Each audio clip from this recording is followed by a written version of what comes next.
Olá, família! Olá, amigos! Hoje eu quero falar um pouquinho da história do porquê que Silene Silaine deixou de cantar. Algumas pessoas mais próximas não precisou nem eu explicar porque ela já conhecia o suficiente nossa história para entender nossos motivos. Outros que não são tão próximos até hoje ainda fica nesse questionamento de por que Silene Silaine parou de cantar. Então, meus amigos, eu sempre gostei muito de cantar, até hoje ainda canto sim, porque é um dom que Deus me deu, para mim e para minha irmã, e esse dom a gente sempre que tem a oportunidade sim, a gente tem que estar fazendo um bom uso dele, né? Um dos motivos que deixamos de cantar, né, na época que fazíamos parte da igreja, e apesar de termos aprendido que temos que amar o próximo, temos que viver em união. E um dos maiores motivos de termos deixado de cantar e termos saído da igreja é justamente por falta disso. Porque a gente éramos ensinados uma coisa, mas a prática, infelizmente, era totalmente o oposto do que a gente aprendia na igreja. A igreja sempre ensina o amor. Mas onde está o amor? Quando a gente vê dentro da própria igreja pessoas passando fome, pessoas passando necessidade, somos ensinados a pagar o dízimo, a dar ofertas todos os dias nos cultos que tem, e as pessoas dentro da igreja passam necessidade e a gente não vê a igreja ajudando essas pessoas. E quando vai ajudar, tem que tirar ofertas extras, pedir ajudas extras para não tirar o dinheirinho certo da igreja. Então, uma das coisas que eu não aceitava era isso, essa desigualdade tão grande dentro da própria igreja que se pregava o amor, a união e ajudar o próximo. E com relação à questão de cantar, na igreja que fazíamos parte, ela não permitia a gente cantar em outras igrejas que não fosse da mesma que fazíamos parte, porque se fôssemos cantar em outras igrejas, em outros eventos que não fosse da mesma que fazíamos parte, éramos disciplinadas, ou seja, éramos punidas por isso, por ter ido cantar em outro lugar, e ficávamos um bom tempo sem poder ter oportunidade para cantar. Era como se fosse uma criminosa. O tratamento que se tem dentro da igreja, quando você foge à regra que ela determina, você tem um tratamento de um criminoso ali, você é escanteado, as pessoas lhe olham com preconceito, e isso me deixava muito mal, a minha irmã, a minha família. A minha família que eu falo são meus pais, meus irmãos, que convivia com esse tipo de constrangimento, porque isso é um grande constrangimento que as pessoas que fazem parte desse tipo de igreja sofrem, né? E eu ainda sendo adolescente, saindo dessa fase de criança, adolescente, entrando na fase adulta, eu ficava muito confusa com isso, porque do pouco que eu conhecia e conheço até hoje da Bíblia, eu nunca via Jesus falando esse tipo de coisa, nunca vi ele ensinando esse tipo de coisa, de divisão. Até porque no céu, onde a igreja prega que iremos para o céu, eu acredito que nesse céu que a igreja prega não vai ter um espaço para a igreja A, B e C. Temos que viver em unidade. Unidade é união, é estarmos unidos com o mesmo propósito e objetivo. E eu nunca vi isso na igreja. Então, eu ficava confusa, começava a fazer alguns tipos de questionamento. E quando a gente começa a fazer questionamento, a gente começa a incomodar as pessoas. Começa a ser um incômodo para as pessoas. Primeiro porque a maioria delas não tem respostas. E segundo porque elas estão tão bitoladas. Aquele tipo de doutrina, aquele tipo de metodologia que eles não querem abrir os horizontes para enxergar e questionar o porquê que a Bíblia não fala isso, o porquê que Jesus não fez isso, porque os discípulos também não fizeram nada disso e por que temos que fazer.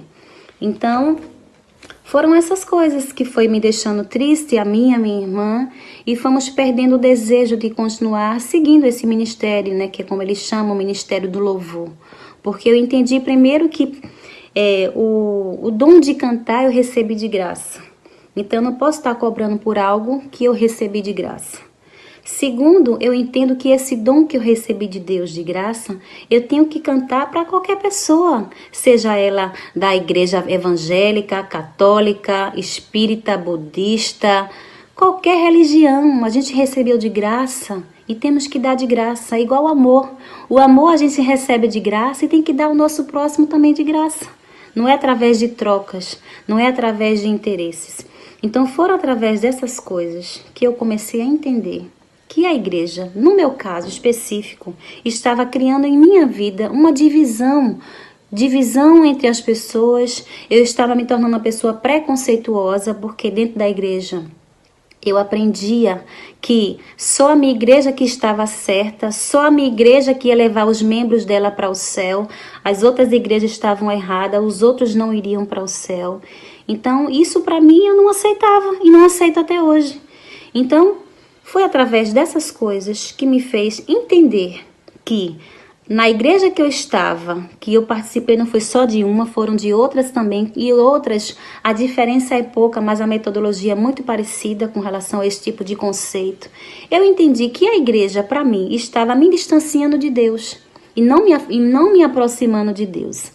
Então, muitas pessoas, quando me encontravam na rua, diziam: quando é que você vai voltar para Jesus? E eu dizia o seguinte: eu nunca deixei Jesus. Eu me desviei do que estava me distanciando de Jesus, porque a igreja estava me afastando de Deus. Então, por isso que eu saí da igreja, mas eu continuo servindo a Jesus. Eu continuo aprendendo cada dia a ser uma pessoa melhor, aprendendo a seguir os passos de Jesus. E graças a Deus, eu não preciso de uma religião, não preciso de uma igreja para me conduzir a esses ensinamentos. O que eu preciso é estar aprendendo todos os dias isso aqui. Porque muitas coisas eu não consigo saber interpretar, porque a Bíblia ela fala de muitas metáforas essas mal compreendidas pela igreja e termina causando coisas e impressões que não tem nada a ver as traduções que eles fazem, né? E eles usam versículos isolados da Bíblia para poder estar amedrontando as pessoas que fazem parte da igreja. Um exemplo disso é o devorador. Quando eu fazia parte da igreja, se falava muito do devorador que vai para sua casa, que vai fazer com que você perca todo o seu dinheiro, que você vai ficar endividado.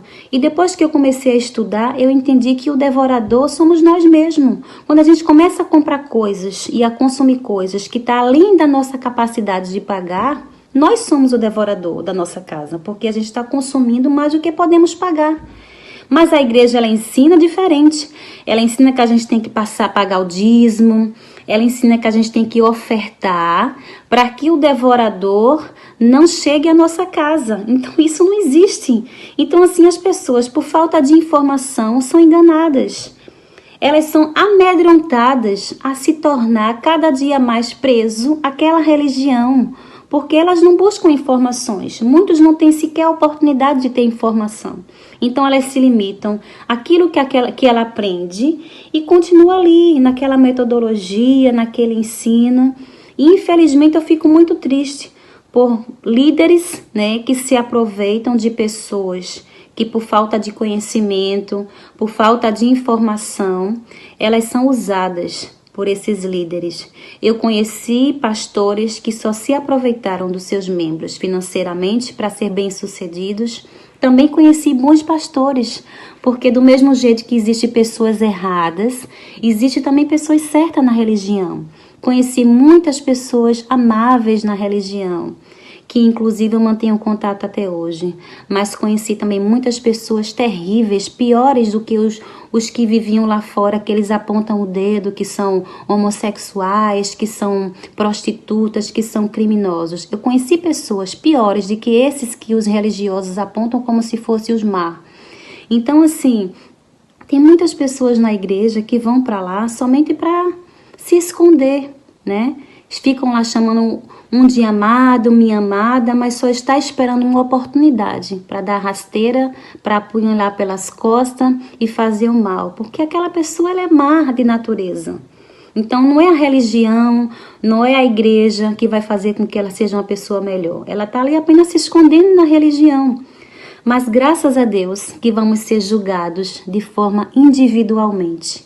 Eu vou prestar conta dos meus atos. Você vai prestar conta dos seus atos a Deus. Então, que cada um de nós possamos ter o entendimento que precisamos ser cada dia mais uma pessoa melhor, um ser humano melhor e seguir os passos de Jesus e não do homem.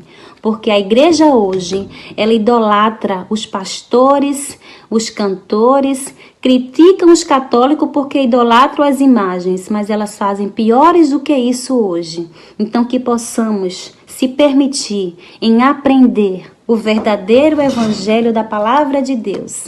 E é isso que eu tenho para você hoje. Tenha um bom dia, uma boa tarde e uma boa noite.